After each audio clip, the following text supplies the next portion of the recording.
সালামু আলাইকুম। আমি মোহাম্মদ নাসির উদ্দিন। মেটাভার্স 20 ব্যাচের ৫ নাম্বার ক্লাসের হোমওয়ার্কটি আজকে করে দেখাবো। তার জন্য সর্বপ্রথম আমরা চলে আসবো বিজনেস পোর্টফোলিওতে। আজকে আমরা দেখব ফেসবুক পিক্সেল কি এবং গুগল ট্যাগ ম্যানেজার কি এবং কিভাবে ক্রিয়েট করতে হয় এবং ফেসবুক পিক্সেলটা গুগল ট্যাগ ম্যানেজারের মাধ্যমে কিভাবে ওয়েবসাইটে ইন্টিগ্রেট করা যায়। তার জন্য সর্বপ্রথম আমরা চলে আসলাম বিজনেস পোর্টফোলিওতে। বিজনেস পোর্টফোলিওতে আসার পর আমরা এখানে চলে যাব ডাটা সোর্সে। ডাটা সোর্স থেকে পিক্সেল অ্যান্ড ডাটা সেটে। এখানে নতুন একটি পিক্সেল ক্রিয়েট করতে হলে আমাকে অ্যাডে ক্লিক করতে হবে। এখানে পিক্সেলের নামটা দিয়ে দিবেন।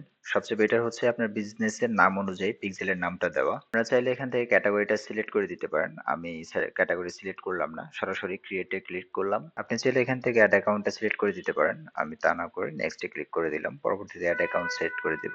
অলরেডি আমাদের পিক্সেলটা ক্রিয়েট হয়ে গেছে। আপনাদের জানার জন্য বলে রাখি, পিক্সেলটা হচ্ছে ফেসবুকের এমন একটা টুলস যেটা নাকি ওয়েবসাইট থেকে ডাটাটা সরাসরি ফেসবুককে সেন্ড করে। বাট এটা আগে সরাসরি সেন্ড করতে পারতো, এখন এসটিটিপি প্রোটোকলের কারণে আপনার সরাসরি সেন্ড করতে পারে না, অন্য একটা ক্লাউড সার্ভার হয়ে সেন্ড করতে হয়। এখন হয়তো আপনাদের প্রশ্ন হতে পারে যে আমরা ওয়েবসাইটের কোন জায়গায় পিক্সেলটা সেট করব। তার জন্য আমি বলে রাখি, এখানে ওয়েবসাইটের মধ্যে তিনটা পার্ট হয়, একটা হচ্ছে হেডার, একটা ফুটার এবং হচ্ছে একটা বডি পার্ট। হেডারটা হচ্ছে সর্ব উপরে যে পার্টটা সেটা, এবং নিচে যে পার্টটা এটা হচ্ছে ফুটার, এবং মাঝখানে যেটা দেখতে পাচ্ছেন এটা হচ্ছে বডি পার্ট।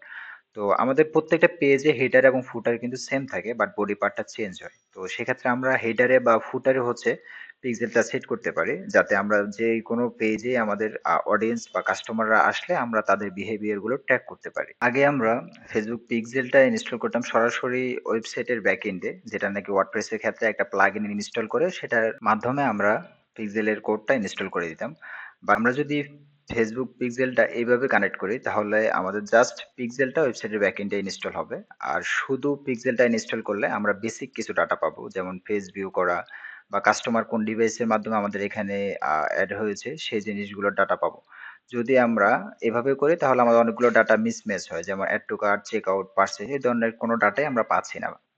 তো সেক্ষেত্রে আমরা একটা টুলস ইউজ করে থাকি, সেটা হচ্ছে গুগল ট্যাগ ম্যানেজার। এই গুগল ট্যাগ ম্যানেজারের মাধ্যমে যদি আমরা ফেসবুক পিক্সেলটা ইনস্টল করি, সেক্ষেত্রে আমরা add to cart, purchase, button click, form submit, যত ধরনের আপনার বিহেভিয়ার আছে সবগুলো বিহেভিয়ার ট্র্যাক করতে পারি। তার জন্য সর্বপ্রথম আমরা গুগল ট্যাগ ম্যানেজার বা জিটিএম এ একটা অ্যাকাউন্ট ক্রিয়েট করতে হবে। তো তার জন্য আমরা গুগল ট্যাগ ম্যানেজারের ইন্টারফেসে চলে আসলাম, অ্যান্ড এখান থেকে আমরা অ্যাকাউন্ট নেম দিয়ে দিব।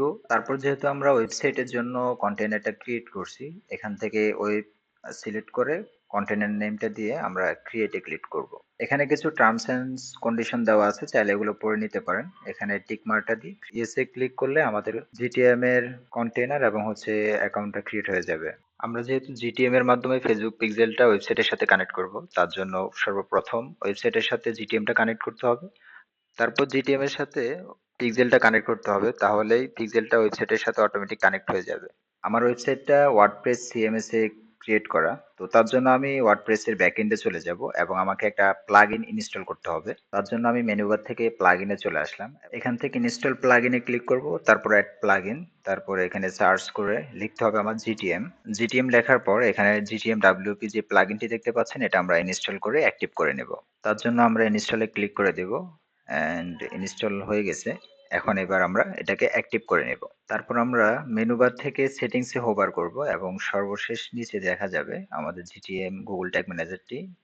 গুগল ট্যাগ ম্যানেজারে আসার পরে এখানে গুগল ট্যাগ ম্যানেজার আইডিটি চাচ্ছে, তার জন্য আমরা গুগল ট্যাগ ম্যানেজার চলে আসব এবং এখানে দেখতে পাচ্ছেন গুগল ট্যাগ ম্যানেজার আইডিটি কপি করে এনে আমাদের ওয়ার্ডপ্রেসের ব্যাকএন্ডে যেই প্লাগইন আছে ওখানে বসাতে হবে। এখন আমরা সেভ চেঞ্জে ক্লিক করলে আমাদের গুগল ট্যাগ ম্যানেজারের সাথে ওয়ার্ডপ্রেসের কানেকশন হয়ে যাবে। বাট এখানে লক্ষ্য রাখবেন, অন অফ এটার মধ্যে আপনি যখন সেভ চেঞ্জ করবেন তখন এটা অফ হয়ে যায়। আপনি আবার পুনরায় অন করে তারপর সেভ চেঞ্জটা আবার ক্লিক করবেন। আমাদের এখানে জিটিএম এর সাথে ওয়েবসাইটটা কানেক্ট হয়ে গেছে। এবার আমাদেরকে জিটিএম এর সাথে পিক্সেলটা কানেক্ট করতে হবে। তার জন্য আমরা চলে আসলাম জিটিএম এ এবং এখানে একটি ট্যাগ এবং ট্রিগার ক্রিয়েট করতে হবে। তার জন্য আমরা ক্রিয়েট করব ট্যাগে, ট্যাগ থেকে নিউতে, তারপর ট্যাগ কনফিগারেশন, এখান থেকে সার্চ গ্যালারি, এখান থেকে আমরা ফেসবুক পিক্সেলটা অ্যাড করে নেব টেমপ্লেটে। তার জন্য ক্লিক করব add to workplace and add. টেমপ্লেটটা আমাদের এখানে অ্যাড হয়ে গেছে। ফেসবুক পিক্সেল আইডিটা আমাদেরকে এখানে দিতে হবে। তার জন্য চলে আসলাম বিজনেস ম্যানেজারে অ্যান্ড এখান থেকে পিক্সেল আইডিটা কপি করে নিলাম।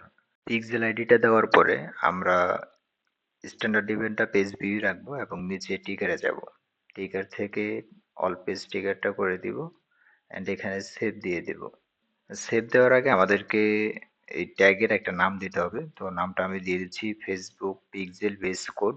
জিটিএম এর সাথে আমাদের ফেসবুক পিক্সেলটা কানেক্ট হয়ে গেছে। এবার আমরা টেস্ট করব যে আসলে এটা কাজ করতেছে কিনা। তারপর আমরা ক্লিক করব প্রিভিউতে অ্যান্ড এখান থেকে আমরা ওয়েবসাইটে ইউআরএলটি দিয়ে কন্টিনিউতে ক্লিক করব।